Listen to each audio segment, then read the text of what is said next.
తమిళనాడులో ఒక రాజకీయ భూకంపం సంభవించింది. దశాబ్దాల కాలంగా చక్రం తిప్పిన ద్రవిడ కోటలు బీటలు వారాయి. సరిగ్గా ఇదే సమయంలో సోషల్ మీడియాలో ఒక చర్చ దావానలంలా వ్యాపిస్తోంది. అదేమిటంటే త్రిష తదుపరి జయలలిత కాబోతున్నారా అని.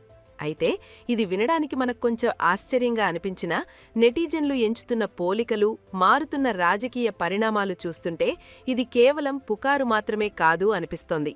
అలాగే త్రిష కూడా జయలలితలాగా విజయ్కు తోడుగా ఉంటూ ఆ తర్వాత ఆమె కూడా జయలలితలాగా సీఎంగా కూడా అవుతుందని తమిళనాడులో ఒక చర్చ నడుస్తోంది. తమిళనాడు రాజకీయ చరిత్రను గమనిస్తే సినిమా స్టార్స్ అక్కడి సింహాసనాన్ని అధిష్ఠించడం కొత్తేమీ కాదు. ఎంజీఆర్ నుంచి జయలలిత వరకు, కరుణానిధి నుంచి నేటి విజయ్ వరకు అందరూ సినిమా గ్లామర్ను పొలిటికల్ పవర్గా మార్చుకున్నవారే. అయితే ఈ 2026 అసెంబ్లీ ఎన్నికల ఫలితాలు మాత్రం అందర్నీ విస్మయానికి గురిచేశాయి. ముఖ్యమంత్రి ఎంకే స్టాలిన్ తన సొంత నియోజకవర్గమైన కొల్లతూరులో ఓటమి పాలవడం ఒక పెద్ద సంచలనం. అది కూడా రాజకీయాల్లోకి కొత్తగా వచ్చిన నటుడు విజయ్ స్థాపించిన తమిళగా వెట్రి కజగం టీవీకే అభ్యర్థి విఎస్ బాబు చేతిలో ఆయన ఓడిపోవడం ద్రవిడ రాజకీయాల్లో ఒక శకం ముగిసిందని చెప్పకనే చెబుతాంది. విజయ్ పార్టీ కేవలం ఒక అలలా కాకుండా సైలెంట్ సునామీలా వచ్చి ప్రధాన పార్టీలైన డీఎంకే మరియు అన్నా డీఎంకేలను అట్టడుగుకు నెట్టేసింది. ఈ రాజకీయ సంక్షోభం మధ్యలో నటి త్రిష పేరు ప్రముఖంగా వినిపిస్తోంది. త్రిష మరియు విజయ్ల ఆన్ స్క్రీన్ కెమిస్ట్రీ గురించి మనందరికీ తెలిసిందే.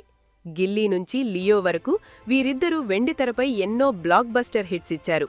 ఇప్పుడు విజయ్ రాజకీయాల్లో రికార్డు స్థాయిలో మెజారిటీ సాధించిన తరుణంలో ఆయనకు సన్నిహితంగా ఉండే త్రిష కూడా జయలలితలాగే రాజకీయాల్లోకి ప్రవేశిస్తారనే ఊహాగానాలు మొదలయ్యాయి. దీనికి తగ్గట్టుగానే గతంలో ఒక ఇంటర్వ్యూలో త్రిష మాట్లాడుతూ తనకు భవిష్యత్తులో ముఖ్యమంత్రి కావాలనే ఆశ ఉందని చెప్పిన పాత వీడియో ఇప్పుడు వైరల్ అవుతోంది.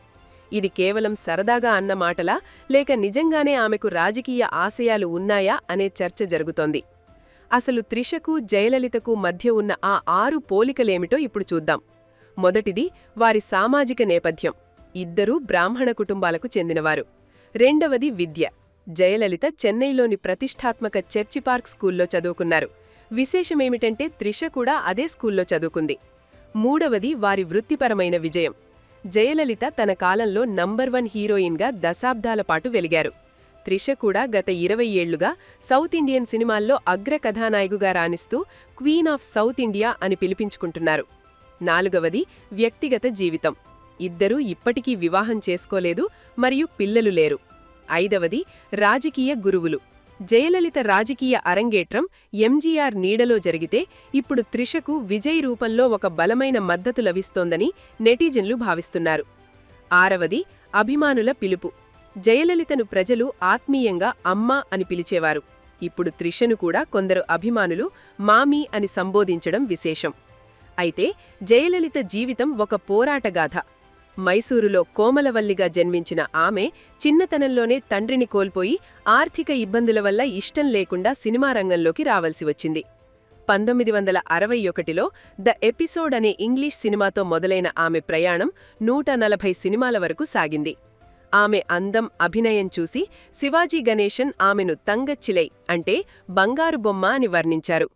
అగ్రనటుడు ఎంజీఆర్తో 28 సినిమాల్లో నటించి ఆ తర్వాత ఆయన ప్రేరణతోనే ఏఐడీఎంకేలో చేరి ప్రచార కార్యదర్శిగా, రాజ్యసభ సభ్యురాలిగా ఆమె ఎదిగారు. 1991లో కేవలం 43 ఏళ్ల వయసులోనే తమిళనాడుకు అతి పిన్న వయస్కురాలైన మహిళా ముఖ్యమంత్రిగా బాధ్యతలు చేపట్టి ఆమె చరిత్ర సృష్టించారు. మరోవైపు త్రిషా ప్రస్థానం కూడా ఒక మిస్ చెన్నైగా మొదలైంది. ఆమె కూడా జయలలితలాగే చదువుపై ఎంతో శ్రద్ధ చూపేవారు. క్రిమినల్ సైకాలజిస్ట్ కావాలనుకున్న ఆమె అనుకోకుండా జోడీ సినిమాలో చిన్న పాత్రతో కెరియర్ ప్రారంభించి ఆ తర్వాత వెనక్కి తిరిగి చూడలేదు. వర్షం, నువ్వొస్తానంటే నేను వద్దంటానా వంటి సినిమాలతో తెలుగులోనూ తిరుగులేని స్టార్డమ్ సంపాదించుకున్నారు. ముఖ్యంగా మణిరత్నం పొన్నియిన్ సెల్వంలో కుందవై పాత్రలో ఆమె నటన చూసి జయలలితలోని రాజసం త్రిషలో కనిపిస్తోందని చాలామంది అభిప్రాయపడ్డారు. మణిరత్నం స్వయంగా త్రిషాతో నువ్వు త్రిషాలా కాకుండా జయలలితలా ఆలోచించు, ఆమె నడతను గమనించు అని చెప్పారట. ఆ ప్రేరణతోనే త్రిష ఆ పాత్రలో అద్భుతంగా నటించి మెప్పించారు. ఇక్కడ మనం గమనించాల్సిన విషయమేమిటంటే జయలలిత రాజకీయ జీవితం పూలబాట ఏమీ కాదు. 1989 అసెంబ్లీలో ఆమెపై జరిగిన అవమానం, ఆ తర్వాత ఆమె చేసిన శపథం తమిళ రాజకీయాల్లో ఒక మైలురాయిగా నిలిచింది. తాను మళ్లీ ముఖ్యమంత్రిగానే ఈ సభలోకి అడుగుపెడతానని శపథం చేసి 2 ఏళ్లలోనే కరుణానిధిని ఓడించి అధికారంలోకి వచ్చారు. త్రిష కూడా తన వ్యక్తిగత మరియు వృత్తిపరమైన జీవితంలో ఎన్నో విమర్శలను, వివాదాలను ఎదుర్కొన్నారు. కాని ప్రతిసారీ ఆమె మరింత బలంగా తిరిగి వచ్చారు. ఈ పట్టుదల ఇద్దరిలోనూ సమానంగా కనిపిస్తోంది. ఇక ప్రస్తుత తమిళనాడు రాజకీయ పరిస్థితుల గురించి మాట్లాడుకుంటే విజయ్ నేతృత్వంలోని టీవీకే పార్టీ ఒక సంచలనం. విజయ్ కేవలం ఒక స్టార్ హీరోగానే కాకుండా సామాన్యుల పక్షపాతిగా తన ఇమేజ్ను నిర్మించుకున్నారు. తన సొంత డ్రైవర్ కొడుకు శబరీనాథన్కు విరుగంబాకం నుంచి ఎమ్మెల్యే టికెట్ ఇచ్చి గెలిపించుకోవడం ఆయన తీసుకున్న ఒక గొప్ప నిర్ణయం. ఇది వారసత్వ రాజకీయాలకు విసిరిన సవాలుగా రాజకీయ విశ్లేషకులు భావిస్తున్నారు.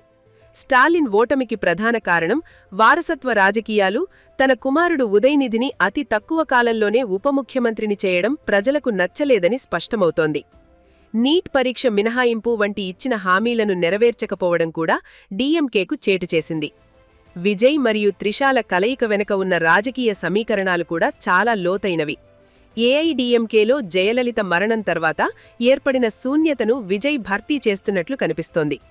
పవన్ కళ్యాణ్ కూడా విజయ్కు మద్దతు తెలపడం, రాజకీయాల్లో ఓర్పు చాలా ముఖ్యమని ఆయనకు సలహా ఇవ్వడం గమనార్హం.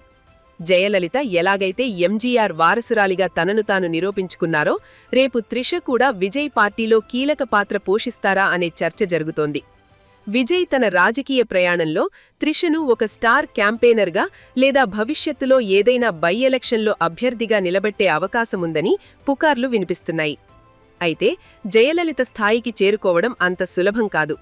ఆమెపై ఉన్న అవినీతి ఆరోపణలు, 21 ఏళ్లపాటు సాగిన ఆస్తుల కేసు, చివరికి ఆమె మరణం తర్వాత వచ్చిన తీర్పు ఆమె రాజకీయ జీవితంలో ఒక చీకటి కోణాన్ని కూడా చూపిస్తాయి. శశికళతో ఆమెకున్న అనుబంధం, ఆ తర్వాత జరిగిన పరిణామాలు తమిళ రాజకీయాల్లో ఒక తీరని మచ్చగా మిగిలిపోయాయి. త్రిష ఇవన్నీ గమనిస్తూ కేవలం తన వృత్తిపైనే శ్రద్ధ చూపుతానని, ప్రస్తుతం నాకు ఏ రాజకీయ పార్టీతో సంబంధం లేదని తన లాయర్ ద్వారా స్పష్టం చేశారు. రాజకీయాల్లో గౌరవం చాలా ముఖ్యమని, తన పేరును అనవసరంగా వివాదాల్లోకి లాగవద్దని ఆమె హెచ్చరించారు. ఇక త్రిష కేవలం ఒక నటిగానే కాకుండా సామాజిక కార్యకర్తగా కూడా గుర్తింపు పొందారు. ఆమె యూనిసెఫ్ బ్రాండ్ అంబాసిడర్గా ఉంటూ చిన్నపిల్లల హక్కుల కోసం, ముఖ్యంగా బాలికల విద్య మరియు ఆరోగ్యం కోసం పనిచేస్తున్నారు. జంతు ప్రేమికురాలిగా పెటా ద్వారా మూగజీవుల రక్షణ కోసం తన వంతు కృషి చేస్తున్నారు. ఈ సేవాగుణం కూడా ఆమెను జయలలితలాగే ఒక ప్రజా నాయకురాలిగా మార్చే అవకాశముంది. ఎందుకంటే జయలలిత కూడా అమ్మా క్యాంటీన్లు, ఉచిత ల్యాప్టాప్లు వంటి పథకాలతో ప్రజల గుండెల్లో నిలిచిపోయారు. ముగింపుగా చూస్తే తమిళనాడు రాజకీయాలు ఇప్పుడు ఒక కీలక మలుపులో ఉన్నాయి. డీఎంకే, అన్నా డీఎంకే వంటి సాంప్రదాయ పార్టీల ఆధిపత్యం తగ్గి విజయ్ వంటి కొత్త తరం నాయకుల చేతుల్లోకి అధికారం వెళ్తోంది. త్రిష మరియు జయలలిత మధ్య ఉన్న పోలికలు కేవలం యాదృచ్ఛికమే కావచ్చు, కానీ రాజకీయాల్లో ఏదీ అసాధ్యం కాదు. త్రిష తన నటనతో దక్షిణ భారత రాణిగా ఎలా నిలిచిపోయారో, రేపు తన రాజకీయ చతురత్తో జయలలితలాగే ఒక బలమైన నాయకురాలిగా ఎదిగే అవకాశం లేకపోలేదు. అయితే ఇదంతా కాలమే నిర్ణయించాలి. త్రిష నిజంగానే రాజకీయాల్లోకి వస్తే అది తమిళనాడు భవిష్యత్తును ఎలా మారుస్తుందో వేచి చూడాలి.